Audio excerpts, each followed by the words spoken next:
There is this song, I don't know if you know this song, but it was definitely a song, and I just think of the hypnosis and the programming, because this was a song I remember hearing when I was a kid, and it stuck with me. It's so catchy. It was a man and a woman duet, and the song goes like this: anything you can do, I can do better. I can do anything better than you. And then the man or the woman would come back and say anything, they just say that back and forth to each other. And it's kind of a funny comedic song rendition, but like now thinking about it, I'm like, man, this is just so toxic. It is. Because it's pitting men against women. And we're not meant to be pitted against each other. We're meant to be united together. Welcome to the Weekly Transit, a podcast exploring the intersection of Western astrology and Jungian psychology. Astrology is a language that communicates how the planets and stars influence life on Earth, while psychology helps us navigate both conscious and unconscious experiences.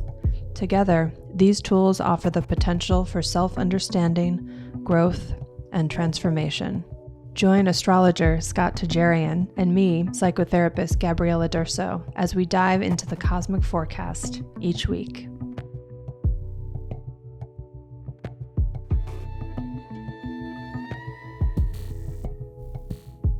Welcome to the Weekly Transit. This is the week of March 25th to the 31st. Hi, Gabriella. Hey, Scott. Let's get right into it, because literally at midnight on March 21st, midnight Pacific time, so 3 a.m. Eastern time, is the full moon lunar eclipse in Libra, the cardinal air sign, symbolized by the scales representing balance, harmony, equanimity, fairness. This is something that this energy is going to be building from Sunday into Monday.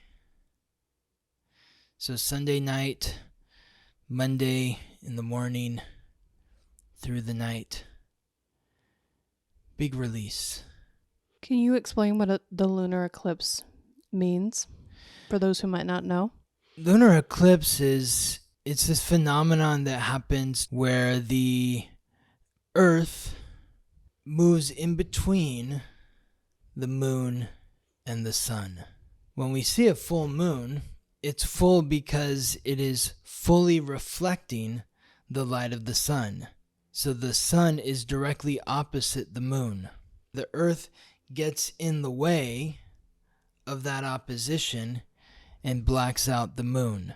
In terms of the esoteric meaning of the lunar eclipse, it's a time for deep cleansing, releasing. The full moon is always a release, but when the Earth gets in between the sun and the moon, that release feels more palpable, more powerful. It's like you can literally see the effect that maybe the Earth has on the moon and the sun, just as the moon and the sun have an effect on the Earth. Right. It's blacking out the moon. So you don't see that from everywhere on planet Earth. There's only specific places on planet Earth where the moon will be completely blacked out. Right. Where the obstruction is visible. Yeah. Right. Totally. Interesting. Yes. So you're saying that the experience of the Earth transiting between the sun and the moon is amplifying our experience of the full moon, of the release. Mm-hmm. And it's interesting to consider, too, how it might be adding to maybe the conflict of sort of the tension of opposites. Yes. Because the Earth is in that sort of path, that energetic path between the sun and the moon.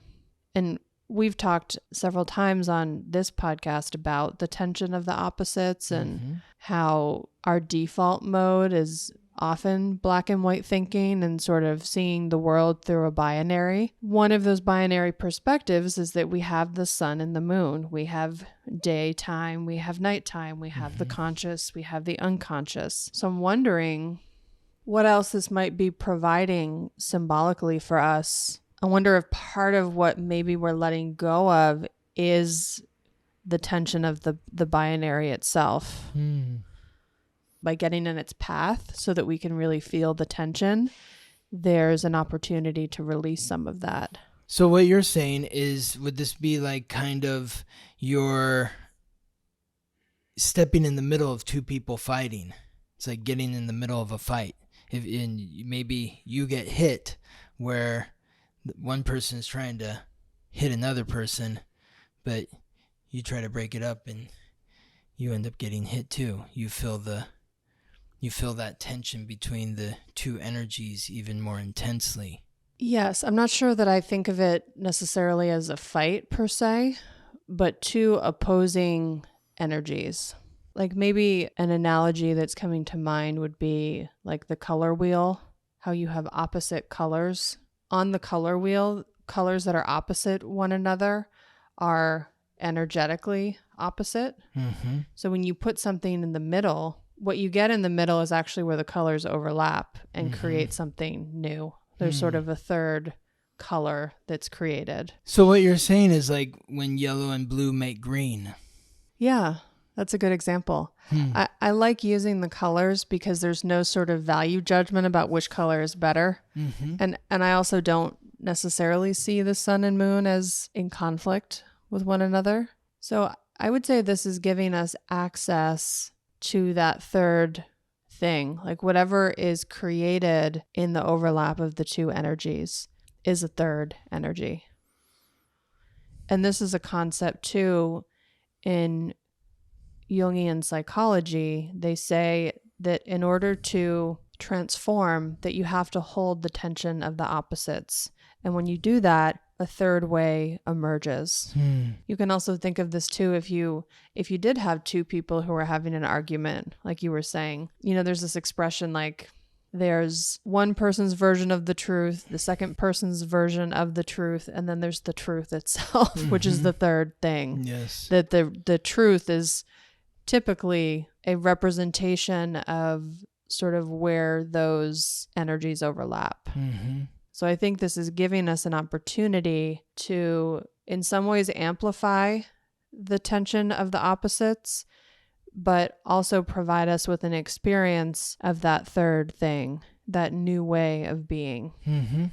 So in this example, it would be access to the color green that we might not normally have access to. Right. So whatever that means symbolically. Right. And maybe you can tell us what that might indicate symbolically.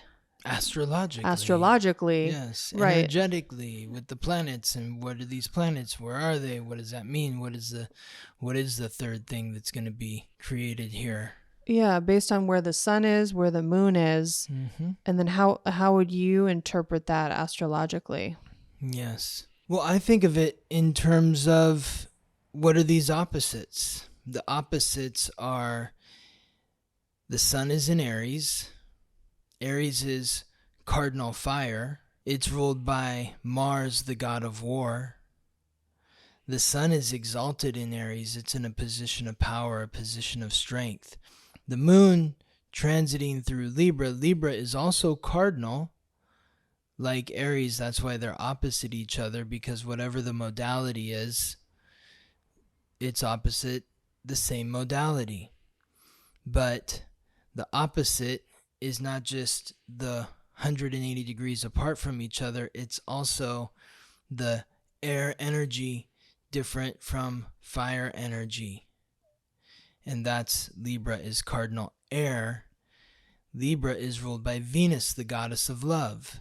So you have the sign where the sun is, which is ruled by the god of war, Aries, and the sign where the moon is, which is ruled by the goddess of love, which is Libra, Venus, Mars versus Venus.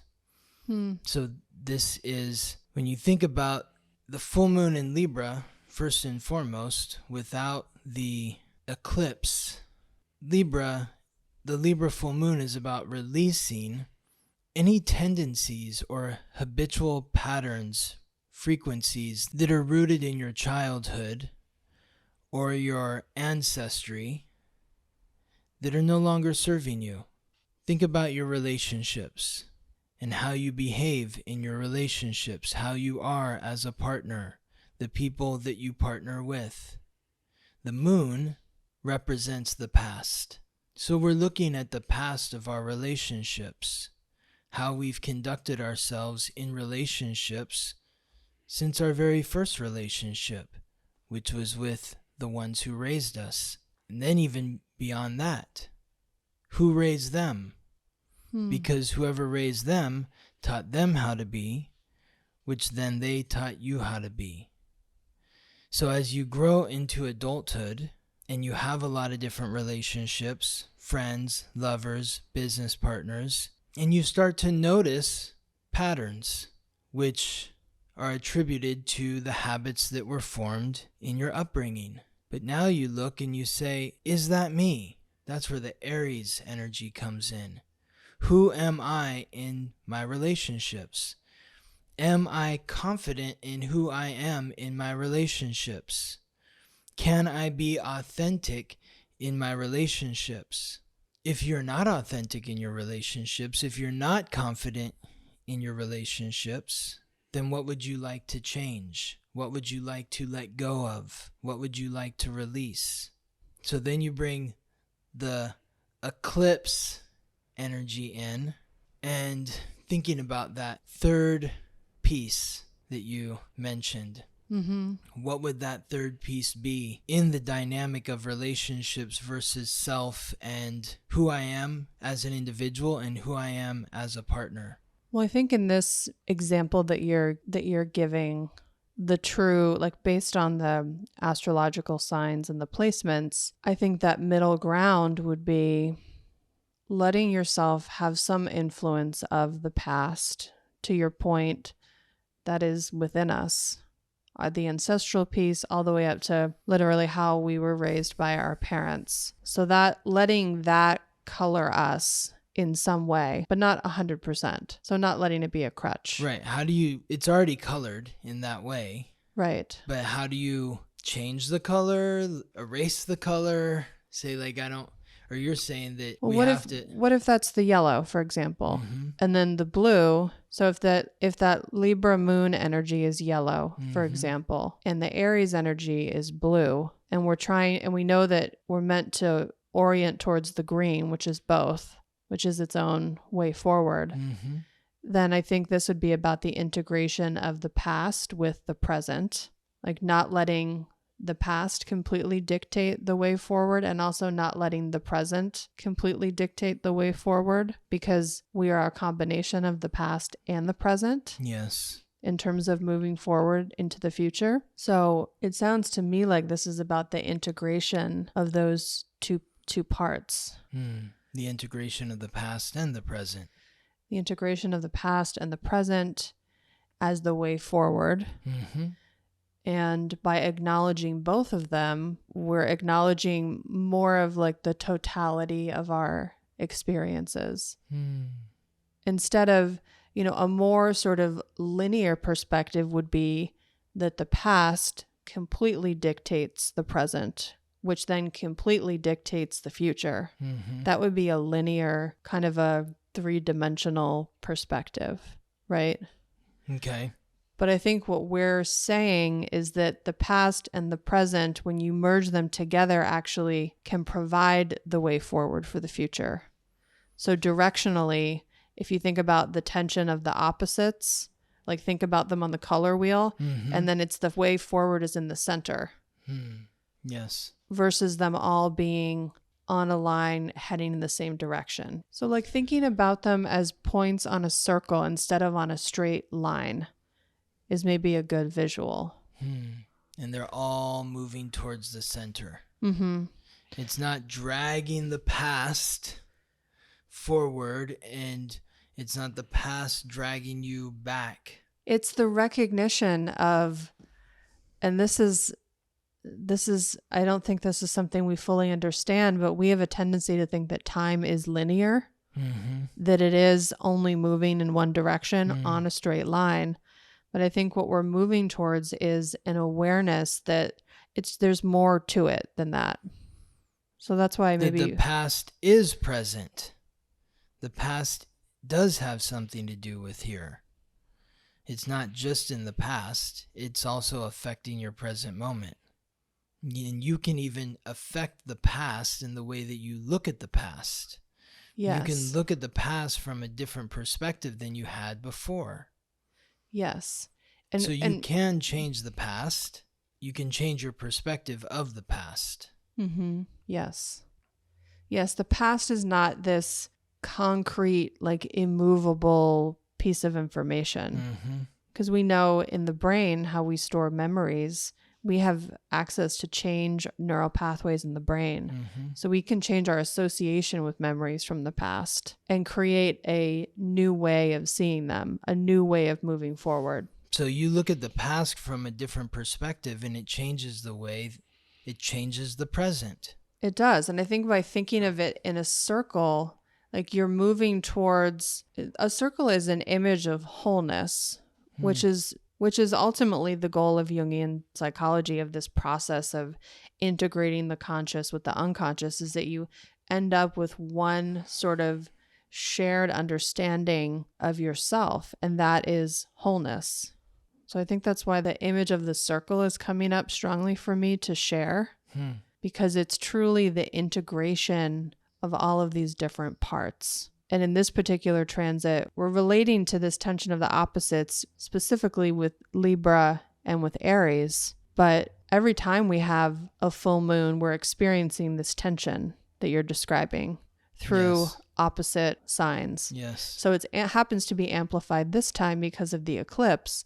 But I think if you imagine this circle, every time we have a full moon, we're integrating the opposites of whatever those signs represent. And so that point in the center, that representation of wholeness, becomes sort of bigger and bigger each time we're able to find that overlap and sort of what is that third way of relating to that material. I think the simplest way to think about it is with the moon in Libra, full, eclipsed, it's about making peace with the past, because Libra is the scales. Libra is symbolized by the scales, and the scales represent balance, harmony, equanimity, fairness, peace. So if you're able to make peace with your past, then you're able to be in the present more confidently. You're able to be more authentic in the way that you present yourself in the present. And maybe that's the third thing. The green is the rebirth of you. It's a new, wholly integrated version of you. Because if you make peace with your past, then you're not constantly lamenting the past and lamenting the present because, oh, this always happens to me. Because that's your story. This is what's happened to you your whole life. And so now it's happening again. But if you make peace with the past, then the present becomes something where you're not a victim to the past. Exactly. I was thinking of that word victim too. It's a more empowered way of looking at your circumstances. So that's the green. That's the third piece, so to speak, is when you've integrated the past, you've made peace with the past, and by making peace with the past, you're able to move forward more confidently, more courageously, more authentically from that place of self-love. Right. And you're no longer living in the extremes of the binary, that you're either completely beholden to the past or you have to completely abandon the past for what's happening right now. So you don't have to be in either of the extremes when you're able to integrate them. Right. You're not beholden to the past, but you're not abandoning the past. Right. So one other interpretation, I'd love to hear your thoughts on this, but when you were talking about Mars versus Venus is part of this tension that we're experiencing, Yeah. I immediately thought of the masculine and the feminine. You know, there's that old school book, like men are from Mars, women are from Venus, which is, I don't know much about that book, but I remember seeing the title at one point and it really stuck with me. Of course, it's brilliant. Yeah, it's catchy. Yeah, it's catchy. Exactly. And there is maybe something to be said about the tension of the opposites between the masculine and the feminine. And I'm wondering if that's part of what this is about too. And it may be another interpretation of it. Well, I love that you bring this up because when I think of the masculine and the feminine, I think there's so many layers here. Because first of all, men are from Mars, women are from Venus. We were all born with Mars and Venus in our astrological code. So every woman has Mars energy and every man has Venus energy. So even though that title is really catchy, I think it's kind of silly too, because it discounts the complexity of human beings, that we're not in this binary where men are from Mars, women are from Venus. No, it's not that simple. So there is masculine, feminine energy with each individual. But when you're thinking about male and female, what happens when a male and a female get together? They create a third. Right. They create a child. And that's a beautiful, wonderful blessing to create a child. And so you think of that tension. I mean, it kind of sounds sexual to me because that is one way to work out the tension. And sex can be very intense, and through sexual contact, there is a third created. Even if it's not a child, you have sex with somebody and there is something intimate that you shared with that person that cannot be recreated with anyone else. Right. There's a merging of the energy. Yes, right. Exactly. So I don't know if that answers your question, but that's just where my mind drifted off to. Yeah, I think those are all really good points, that we all have, men and women both have masculine and feminine energy. Mm-hmm. And I think we're still moving towards that understanding. I think maybe that's part of the binary in this point in time, is that men are providing the masculinity, women need to provide the femininity, and it's actually, we're both meant to do both. We're both oriented towards doing both. Yes. And you might have, depending on each individual's chart, a woman who is here to cultivate more of her masculine energy, or a man who's here to cultivate more of his feminine energy, depending on their charts. Exactly. So on an individual level, it is individualized depending on what's happening for each person. But on a collective level, I think there is tension between the masculine and the feminine. Yeah, tell me more about that. Let's talk about that. So I think one of the ways this has appeared is through the feminist movement. Yes. And the story behind the feminist movement is that women needed to participate in society in the same way that men were. And when you think about it, I think what that was really truly a call for was an orientation for men and women towards the feminine. But what it ended up doing is, from my perspective, and I know I'm not the only one who sees it this way, but I see it now as an attempt to make women more like men. Yes. But truly what we're working towards collectively is more of a balance between the feminine and the masculine, which in order to achieve that, is going to take an adjustment for both men and women. Yes. So it was never really about gender, but it was sold that way to us. And it put a lot of pressure on women to be out in the world working, but also be incredible mothers at home, to sort of do everything.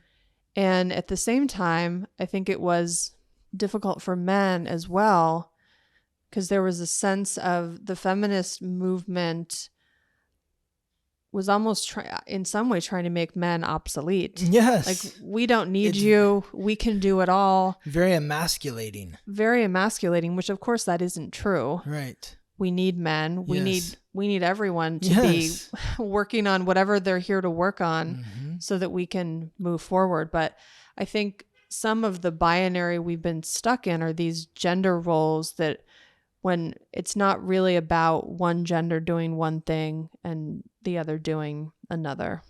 So I'm wondering if part of this tension between the masculine and the feminine is helping us learn what that integration actually would look like or would feel like as a third way forward, so that we don't have to get stuck in this binary anymore.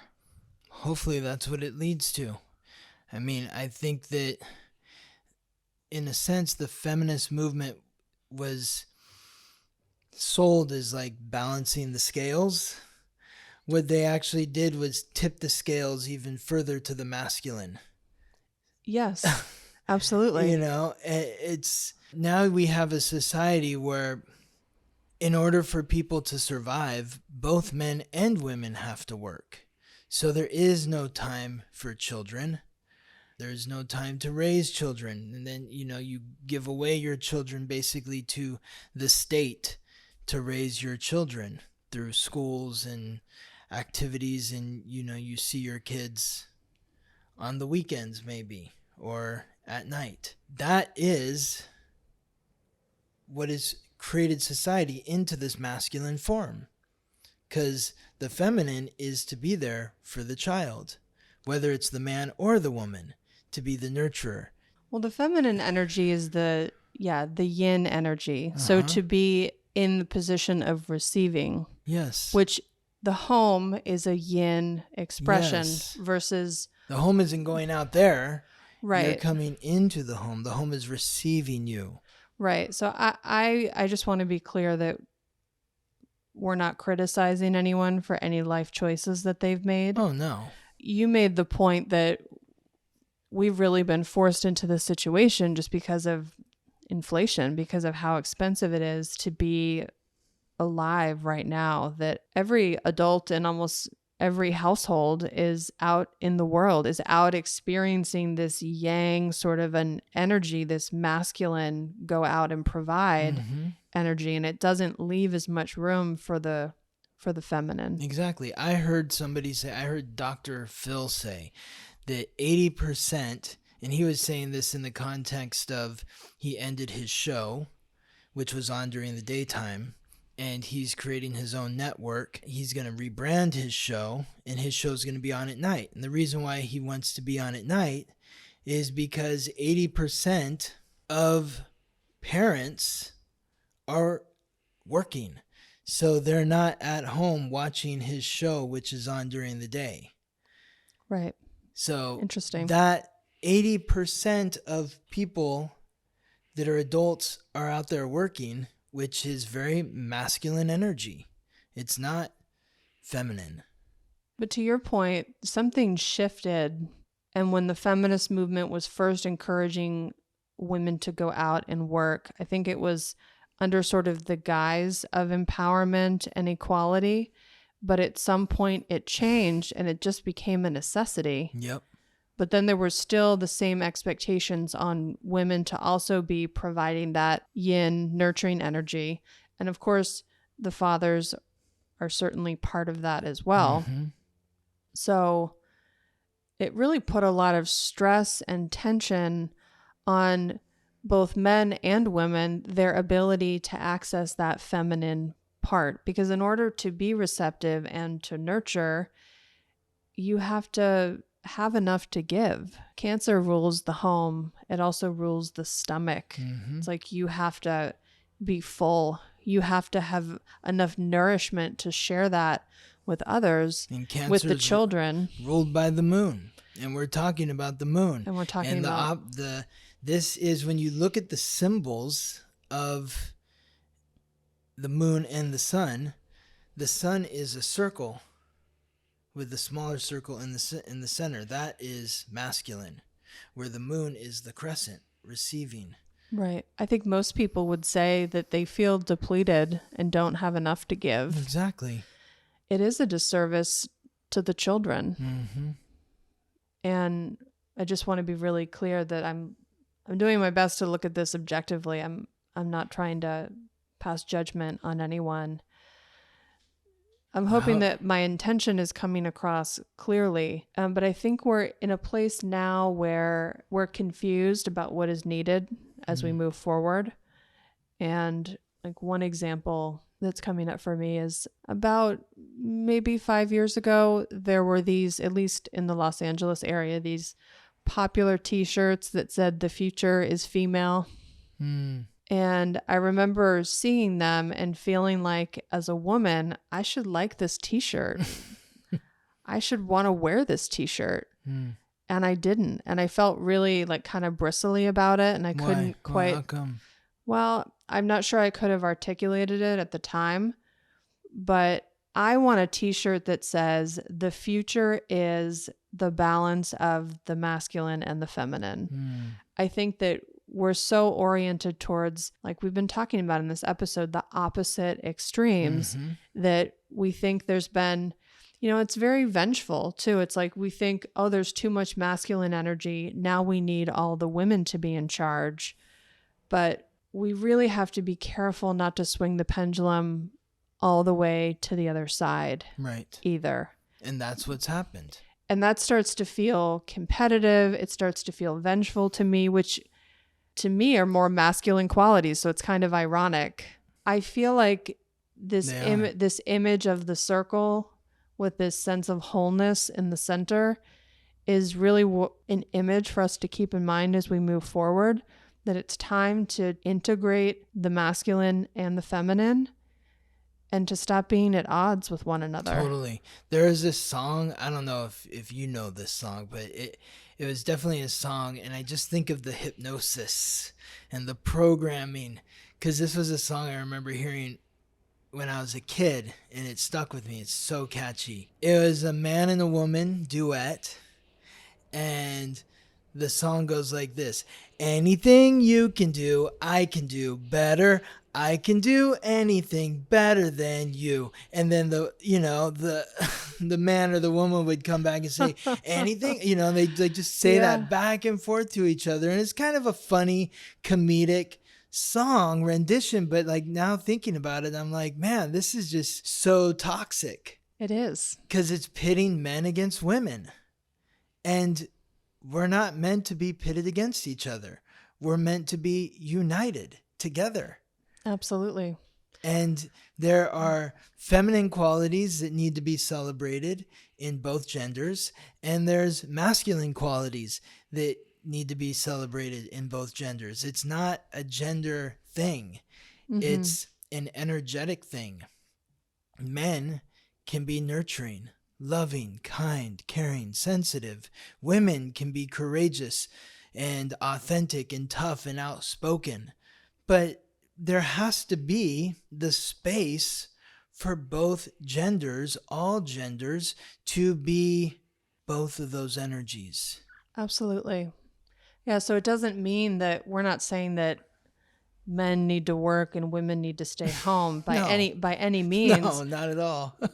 Yeah, what if, I mean, like to share kind of our goal for our lifestyle is that you and I both work equally, not necessarily full time, right? But have enough space for us both to have expressions of the masculine through our career, and then also to have time to be in that more receptive yin state. So maybe we don't have children in the mix, So we can't speak to what that would look like for us with children, but I think this has been a topic of discussion in relationship with us. That's how that dynamic has been in our relationship. I think that's what part of this full moon is about, is finding that balance between masculine and feminine. When you talk about some of our goals in a relationship with each other, it also makes me think about the work week. Yeah. The work week. There was the Industrial Revolution, which that was another revolution that was occurring the last time that Pluto was in Aquarius, the god of death transforming society. Before the Industrial Revolution, was there a Monday through Friday work week? Was there a, 40 hours, 60 hours, what's overtime? In the beginning, there was no provisions for children. Children could work 60 hours a week. But then they started to put in parameters there. So, you can't be 12 years old working a 60-hour work week. But does that make sense moving forward? The way that people work? When you think about what is a good work-life balance? Masculine, work, feminine, home. What is that balance? Do we need to be working as much as we're working? What is driving that? Corporations and business, all masculine sort of energies. Well, what's driving it too is that it's just so expensive to be alive right now. And that's business. Which is business. And government, which are all masculine sort of entities. Right. So there's only so much in this moment we can do about that situation. I think we need to orient towards the consciousness piece of how we would like for that to be moving forward. That's what's important, because when you're thinking about the Aquarius energy, what are the changes that you want to see in society? Like when I think of the 7 days, like so many people don't even know that these 7 days are named for the planets. They don't teach you that in school. When you're in kindergarten and you're learning the ABCs and the 1, 2, 3s, like you would think the most basic thing to teach a child is that Monday is named for the moon. Sunday is named for the sun. But these are just arbitrary names that's how it's presented to people. It's just Sunday because it's always been Sunday. People don't even think that, sun, day. Right. Saturn day. Saturday. Saturn day. Right. Shouldn't we be adhering to the frequencies of the planets and the stars and the way that, like, this is the energy, and we're fighting against the energy. When Saturday night is the night when people go out and party, when that's the day of work and responsibility, doesn't really make sense. It's incongruent with the energy. Right. Well, and it also doesn't make sense that we celebrate the new year on January 1st either. Exactly. When the new year is the start of Aries season. Yes. Yes. So we're being kind of set up for failure. For being out of alignment. Out of alignment. Yeah, with the rhythms of the natural world. Exactly. Especially interesting that Monday is Moon Day. Mm-hmm. The moon rules the emotions. Mm-hmm. And how many people are are moody on Mondays? Exactly. Because that's not a day where you should be at work. Yeah. That's a day where you should be home, resting with family and loved ones. So based on what you know about the days of the week and the planets, what are the days where we should be working? Tuesday, Wednesday, Thursday. Those are days, Tuesday is named for Tur. Tur is the Old Norse god, which is the equivalent of the Roman god Mars. So when you look at the Spanish language, like this is not just unique to English. Spanish is Martes. Martes is named for Marta, which is Mars. So that is the go day, the day of let's get up, let's go, let's do something. And that is that Aries energy. Yes. Mars rules Aries. So Yes, that makes sense. Exactly. Wednesday is named for Woden. Woden is the Old Norse god that is the equivalent of the Roman god Mercury. When you look at the Spanish language, what is Wednesday? Miércoles. What is Mercury? Mercurio. So it's the day of Mercury. So you act on Tuesday, you think and converse on Wednesday, and then on Thursday, which is Thor's day, named for Thor, the Old Norse god, which is equivalent to the Roman god Jupiter. So in Spanish, that's Júpiter. Thursday is Jueves. So that's the day of expansion. So we take action on Tuesday. We communicate and exchange and engage on Wednesday. And Thursday, we expand. We grow. And then Friday, Frigg, the Old Norse god, which is associated with the Roman goddess Venus, Viernes in Spanish. That is the senses. So it's a time to connect, maybe talk about what you've done during the week, share in your sensory experience of the week to those that you're close to, that you're in relationship with. And then Saturn day, you take everything that you've done on Tuesday, Wednesday, Thursday, Friday, Saturday, you put it into work. You put it into reality, because that's Saturn's reality. And then Sunday, you bask in the glory of the sun. You take in that energy, that vitality. Moon day, you rest with the emotions in the family. So ideally, from what you're saying, the work week would start on Tuesday, end on Thursday, and then Saturday is sort of an in-between day, would be also a work day. So the days of rest would be Friday, Sunday, and Monday. Yeah, I think so. Okay. I think so. So that would provide a lot more balance Yes. between work and rest. Exactly. The way things are now, it's like you work Monday to Friday and then probably on Saturday and maybe a little bit on Sunday. You know, it's just like, it's all day, every day. Right. And you know, there's that other moniker, work hard, play hard. Like I remember in my 20s, like some of my friends, like they work really hard during the week. And so on Friday and Saturday, they just go nuts, you know, Right. partying and then recovering. And Monday they say they're never going to do it again. But then by Friday, they're so amped up from their work week and pissed off or whatever that they need to blow off steam. It's all masculine energy, Right. you know, Mm-hmm. it's all overly masculine energy. Right. Absolutely. No room for the feminine until you're completely broken because you're hungover. You just can't get out of bed. Right. That's the only, it's like no room for the feminine.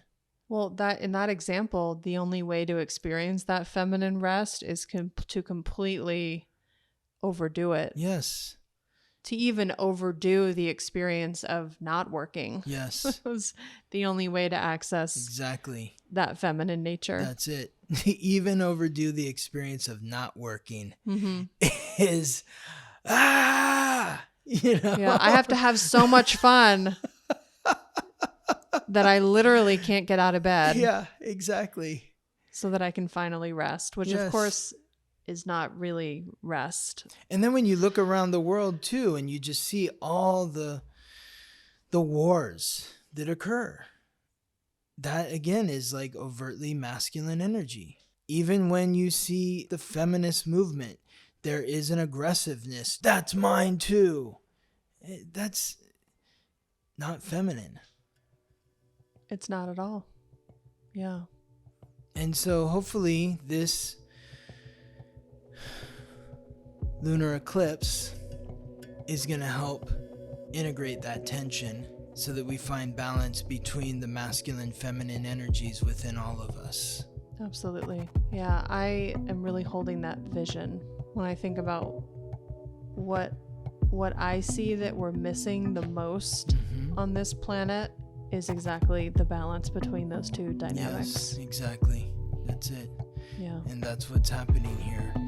So there's only one more transit for the week. Okay. And that transit is occurring most strongly from Tuesday to Friday. So it's kind of lasting the whole week after the full moon lunar eclipse. And that is with Venus, the goddess of love and beauty, the planet of relationships, the planetary ruler of Libra, where the full moon is, transiting through another sign where Venus is very powerful, the mutable water sign symbolized by the fish, where Venus is exalted, Pisces, forming a sextile, a supportive aspect to Uranus, the primordial sky god, the planet of revolution, rebellion, innovation, independence, and the unexpected, transiting through the fixed earth sign symbolized by the bull, Taurus, with an exact sextile happening on Thursday, March 28th. So this is happening from March 26th to the 29th most strongly, with the exact sextile on Thursday the 28th. Thinking about the tension between the opposites and finding that balance here, Venus is the planetary ruler of Taurus, where Uranus is. Venus is exalted in Pisces, where Venus is transiting. The moon, full moon, is in Libra, which is also ruled by Venus. So there is a lot of feminine energy at work here this week. But there's also a strong balance between that and the masculine energy with the sun in Aries. Mercury is also in Aries. Chiron, the north node. The moon's transiting at the beginning of the week through Libra, which is an air sign, which is masculine. The air and fire signs are masculine. The earth and water signs are feminine. And guess what? There's 6 air and fire signs and 6 earth and water signs. So a perfect balance between masculine and feminine energies in the zodiac. Imagine that. Wow, that's weird. Yeah. Can't figure that one out. Yeah. Wait, there's the equal number of masculine signs to feminine signs in the zodiac? Huh. Okay. Maybe there's something to us needing balance there. So how do we find that? Through these transits. And I just think of Venus in Pisces. It's really helping you find empathy for your partner, lover, friend, business partner. Maybe sharing values, sharing your values, asking their values. That's the Taurus piece, which is ruled by Venus, but it's where Uranus is transiting through. Uranus transiting through Taurus is claiming our independence, our material independence. This is what I value. This is what's important to me. Through the release of the full moon and this alignment between Venus and Uranus, it's opening up a window of opportunity for you to express your values to those that you're in relationship with, but to also be compassionate and empathetic in wanting to receive what your partner values, what's important to them. Through this exchange, that's where we find the balance. It's through empathy.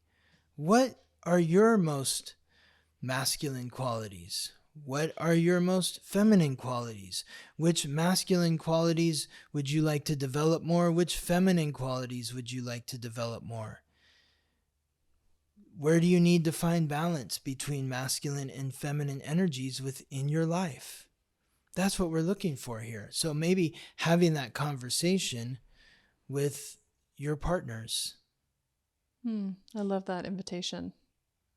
I know you've shared, maybe it was several episodes ago at this point, but that one of the ways that you look to safely express your masculine energy is sports. Mm-hmm. And that feels like a kind of socially approved place for you to sort of relate to that part of yourself. But correct me if I'm wrong, when you were sharing about this recently, there was sort of a feeling that it wasn't actually connecting you to masculine energy, that it was sort of a place for you to put it externally. Right. Because you're not really being masculine by watching sports. You're being passive, and you can sit there in the stands and scream and yell and that sort of stuff, but you're not in the game. You're watching the game.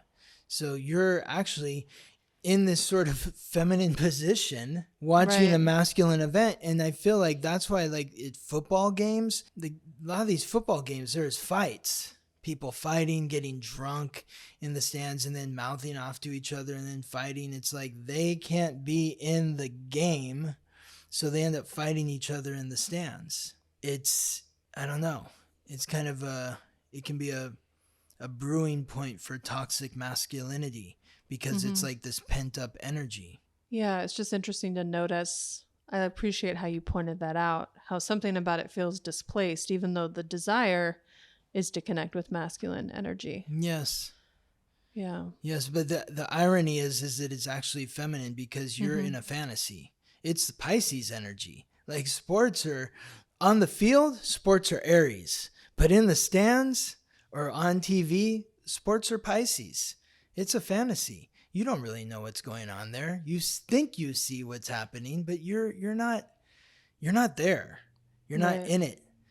But just the fact that you brought up sports, it brings up, because I had this other thought about, like, balance of masculine and feminine energy. There was a new coach that was hired for the Seattle Seahawks, which it was very interesting to me to hear the commentary that I had heard from his players. Like, sort of the common theme about this coach was he is the nicest, kindest, most genuine person. He really cares about his players. I'm like, he's got to be a Cancer. Sure enough, he's a Cancer. Wow. So you have this masculine man who's the coach of men, all these alpha males, whose sun is in the most sensitive, nurturing, mothering sign. And his former players are like, we're really going to miss him because he cares about us so much. He's so genuine. Like, he was like their mother figure to these masculine men, like they could probably cry on his shoulder a little bit. And he's like, they're there. That's okay. So you think about these alpha, like, masculine men needing that sensitivity. Yes, of course. We all need the balance. Mm-hmm. We all need the balance of masculine, feminine energy. Absolutely. Well, and I think it's worth mentioning too, you said earth signs are the feminine, and we're living on a planet that's made predominantly of earth. That's water. We know that earth, water, predominantly earth and water. We know that, of course, there are, like, volcanoes. There is fire energy, and of course there's air. Yes. There's all of them, which is the point. But predominantly, what we're living on, because people aren't living on water. Right. We're living on earth. But the earth is earth and water. Yes. And that's feminine. And that's why it's called Mother Earth. Right. And not Father Earth. It's Mother Earth. Well, and that's why when you look at, I think we can track directly the relationship we have with the feminine and the way that all of the ways that we're mistreating the earth. Mm-hmm. I think those are directly related to one another. Right. So part of what, environmentalists really want to focus on, sort of the tangible aspects of how to heal the earth. There's the energetic, though. But there's the energetic piece too, that is really, they're mirroring one another. And until we work on the energetics, we need to align the energetics with the action. We need both of them. Mm-hmm. We can't just do one or the other. Well, think about it like this. We've just been talking about how there has been an imbalance of masculine energy in our society for God knows how many years, centuries. An imbalance of masculine energy on a feminine planet. Mm-hmm. That right there tells you why there are problems with the environment. Right. It's because when you are living constantly in that masculine frequency, but you're living on a feminine planet. It's like trying to breathe water. It's not going to work. You're going to drown. Well, in the time when we are most in relationship with our feminine receptive selves, we're asleep. Mm-hmm. Yeah, we're not doing anything. It's like when COVID happened and they're like, oh, wow, look at this. The skies are clear. There's no pollution because everyone was in their home for 30 days. Right. That's how easy it was.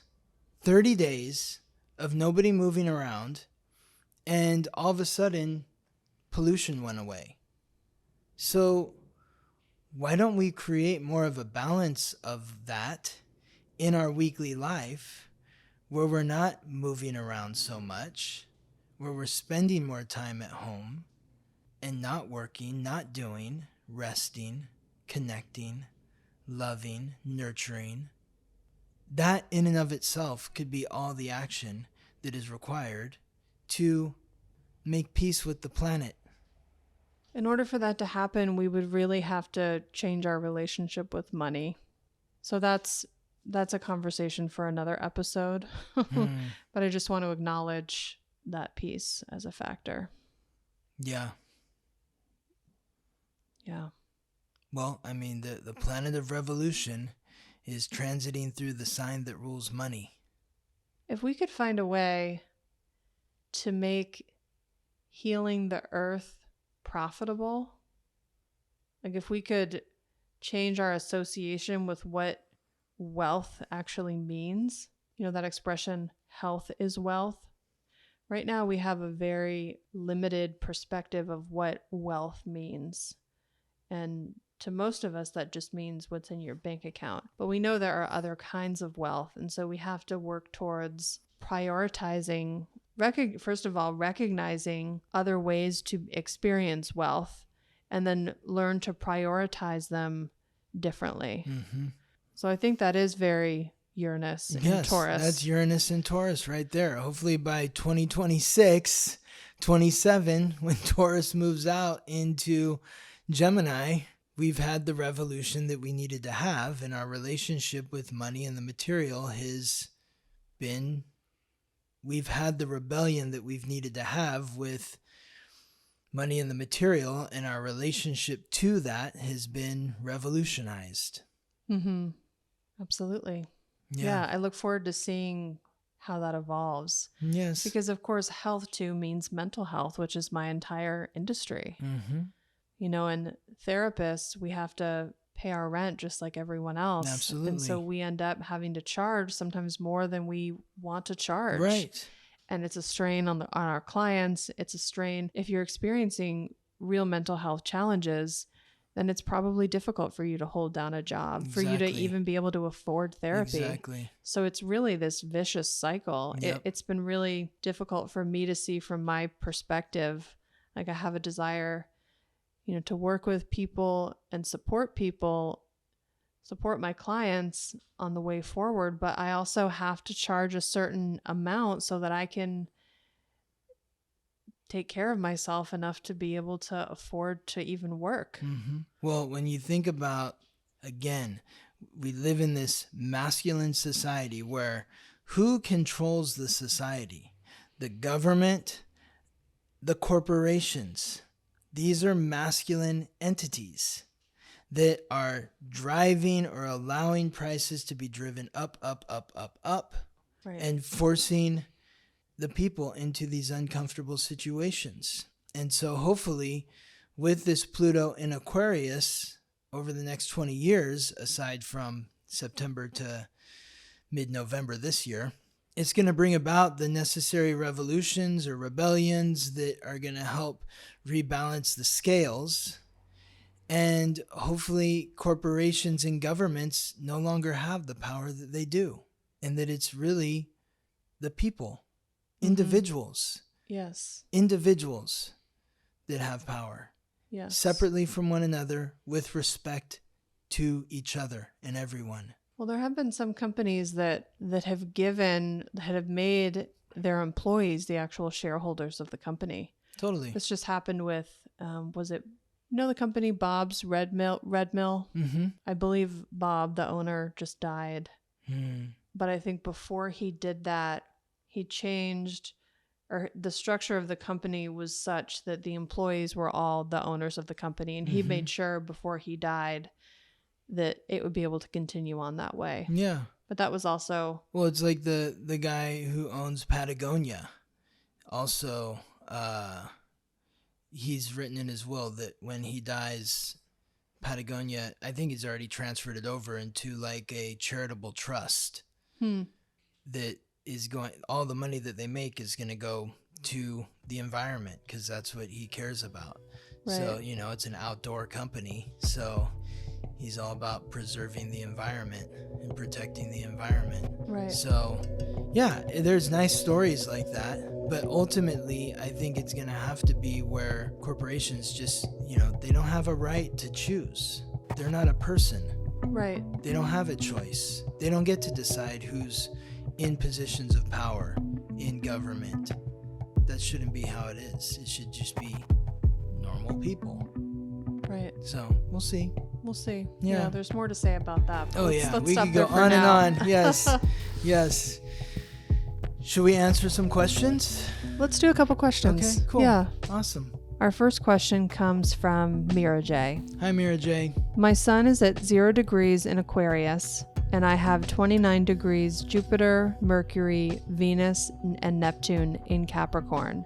I'm a Gemini Moon. It has been a major shift this year with Pluto moving into Aquarius. What does this year mean for me?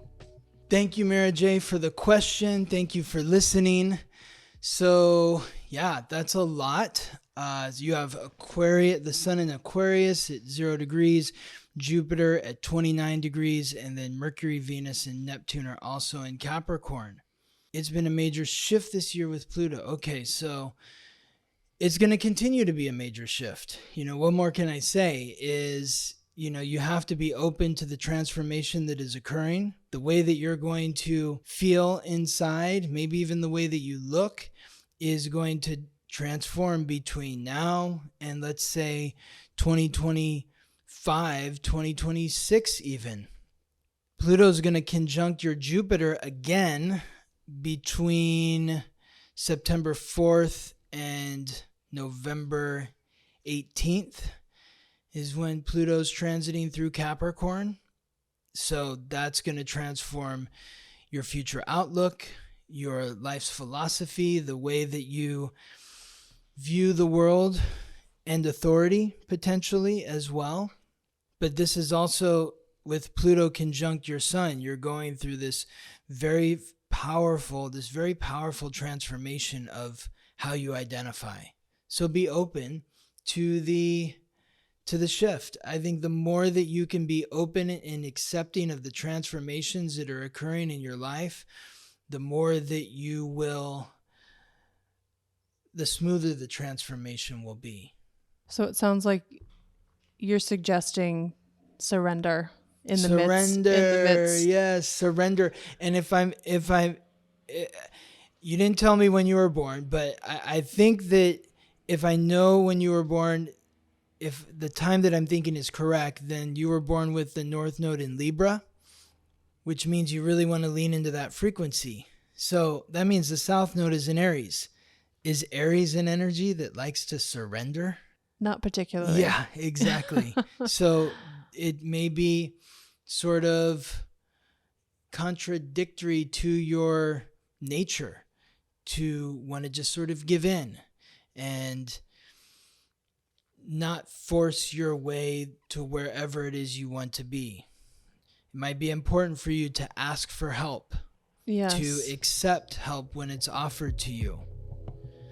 Those are some keys that I think could help you in the year ahead. So please let us know, Mira J, if this is helpful to you. Very grateful for you listening and for your question.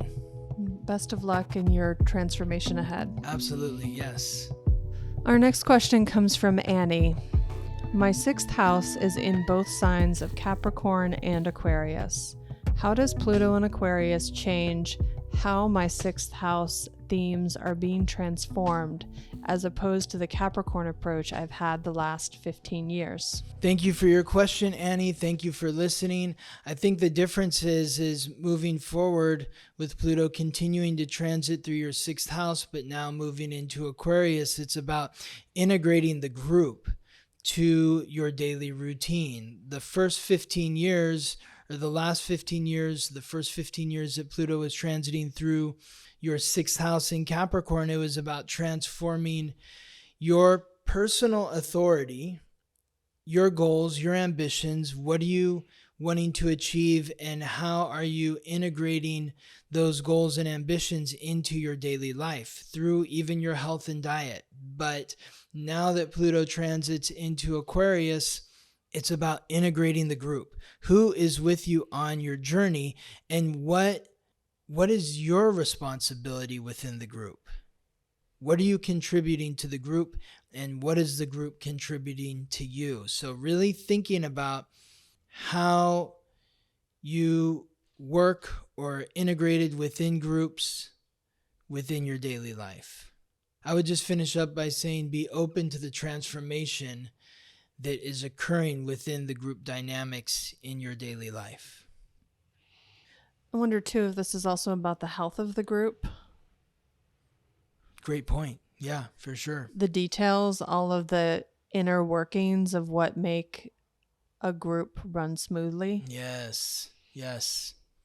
Sort of bringing sort of like a critical perspective to that. How can I improve the functioning of the group, the health of the group? Absolutely.